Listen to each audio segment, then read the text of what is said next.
کراچی میں ایسے لاکھوں طلبہ و طالبات ہیں جن کو اپنا کوئی اسکوپ فیوچر کا نظر نہیں آتا. تعلیم کے مواقع بھی محدود سے محدود ہوتے چلے جا رہے ہیں اور حالات بھی ایسے ہیں کہ جس میں لوگوں کو روزگار چاہیے. اس بے روزگاری میں خرابیاں پھیل رہی ہیں, مسائل بڑھ رہے ہیں.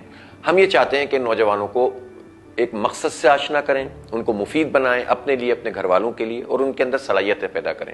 آئی ٹی کی فیلڈ میں اس وقت دنیا میں بہت بڑا اسکوپ ہے. خود ہمارے پاکستان میں آئی ٹی میں بہت بڑا اسکوپ موجود ہے, لیکن نوجوانوں کو چونکہ رہنمائی نہیں ملتی تو اس کے نتیجے میں وہ اس طرف نہیں آتے. جماعت اسلامی نے الخدمت کے تحت بنو قابل پروگرام ترتیب دیا ہے. اس پروگرام میں ہمارا منصوبہ یہ ہے کہ ہم اگلے چند برس میں 50,000 سے زائد طلبہ و طالبات کو اسکالرشپس دیں گے, ان کو کورسز کرائیں گے. ان کے ایک عمومی کورسز ہیں جس میں وہ 3 سے 6 مہینے میں اس قابل ہو سکتے ہیں کہ 30, 40, 50 ہزار روپے کی جاب کریں. بلکہ ایسے بہت سے لوگ موجود ہیں جب محنت کرتے ہیں تو فری لینسنگ میں بھی اور کسی کمپنی میں بھی کام کر کے لاکھوں روپے بھی کماتے ہیں. ظاہر ہے کہ ہماری بہت بڑی ضرورت ہے مہنگائی کے اس دور میں. اور دوسری طرف ہم یہ چاہتے ہیں کہ یہ جو آئی ٹی کا کام ہے, یہ فری لینسنگ میں اس وقت دنیا میں جو اسکوپ موجود ہے, بہت بڑی ہماری ریمیٹنس ہو سکتی ہے. ہماری ایکسپورٹ جو ہے وہ سافٹ ویئر کی بڑھ سکتی ہے, آئی ٹی کی بڑھ سکتی ہے, جو ملک کے لیے بھی بہت مفید ہے.